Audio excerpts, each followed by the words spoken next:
Ẹ̀lẹ́ gbogbo ilé ṣàlàáfíà lẹ́wà, èmi ọmọ yín, ọ̀rẹ́ yín, ẹ̀gbọ́n yín, àbúrò yín Titilope ló ń sọ̀rọ̀. Ṣé dáadáa ni mo bá yín?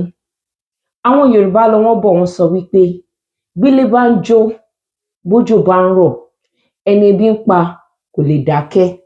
Eléyìí túmọ̀ sí lédè Gẹ̀ẹ́sì wípé when the houses are on fire and the rain is pouring, whosoever is hungry will not be quiet. Bílé ń jó bójò ń rọ̀, ẹni tẹ́bí ń pa gbogbo nǹkan tó máa sọ náà ni pé ebi ń pa mí o, ebi ń pa mí o, ebi ń pa mí o. Ọ̀rọ̀ tó wà ń lù wá yìí òun ni mo wá fẹ́ sọ̀rọ̀ nípa ẹ̀. Wọ́n sọ wípé tí oúnjẹ tó bá ti kúrò nínú ìṣẹ́, àbùṣe ó bùṣe. Eléyìí túmọ̀ sí wípé when we remove food out of poverty, then all is settled. But in this case, it is that food, that scarcity of food and the resources to get the food.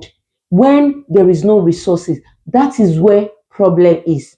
Tó bá jẹ́ wípé oúnjẹ gangan òun ni wàhálà, táwọn èèyàn róúnjẹ jẹ, tí wọn ò rówó tó máa fi róúnjẹ, ibi tí wàhálà ti dé nìyẹn. Àwọn ìjọba wa nínú ilé ìta wa ń sọ yìí wípé kò sóúnjẹ lò, nǹkan wọn, gbogbo nǹkan ló gbówó lórí. Ẹ wá sọ pé ẹ fẹ́ subsidize fáwọn tó ń lọ sí Hajj àtàwọn tó ń lọ sí Jerusalem. Báwo ni ẹ ṣe ran àwọn mẹ̀kúnnù lọ́wọ́? Báwo ni ẹ ṣe ran àwọn aráàlú lọ́wọ́? Báwo ni àwọn aráàlú ṣe máa jàǹfààní wípé èèyàn kan ń lọ sí Hajj o àbó ń lọ sí Jerusalem?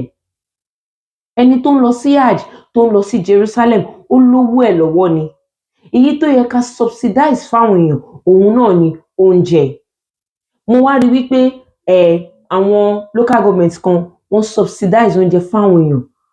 Àmọ́ àwa fún ara wa a nẹ́bi, bí ìjọba ṣe lẹ́bi làwa náà lẹ́bi.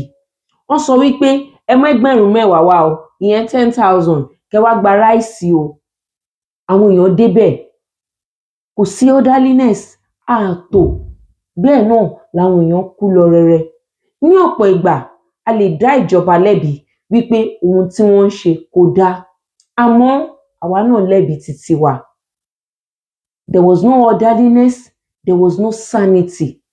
Nǹkan tó wá bani nínú jẹ́ nínú gbogbo eléyìí náà ni wípé àwọn èèyàn kú gẹ́gẹ́ bí ìròyìn ṣe sọ, nítorí wípé mi ò sí ńbẹ̀. So ọ̀rọ̀ mi yìí ó bá ìjọba wí wípé èyí tó kàn wá ẹ jẹ́ kí a mójútó. Èyí tí kò kàn wá, èyí tó dẹ̀ kàn wá náà ni mẹ̀kúnnù, the person on the street who does not know anybody at the top. How are they involved in the plan of the country? Báwo ni ètò ìlú, báwo ni ó ṣe máa ràn wọ́n lọ́wọ́? Kò kí ń ṣe ẹni tó fẹ́ lọ sí Hajj, tó fẹ́ lọ sí Jerusalem, tó ti lówó ẹ̀ lọ́wọ́. Ẹ wá sọ pé ẹ̀ ń subsidize fún wọn nínú owó àwọn taxpayers, ẹ̀ ń subsidize fún ẹni tó ń lọ fún ìrìn àjò ẹ̀sìn. Ẹ wá fi àwọn tẹ́bí ń pa, ẹ fi wọ́n sílẹ̀. Ṣẹ́rí tó bá yá, bébí ṣe ń pa àwọn èèyàn á bọ́ sí gbòòrò, wọ́n á bẹ̀rẹ̀ sí ní jalè.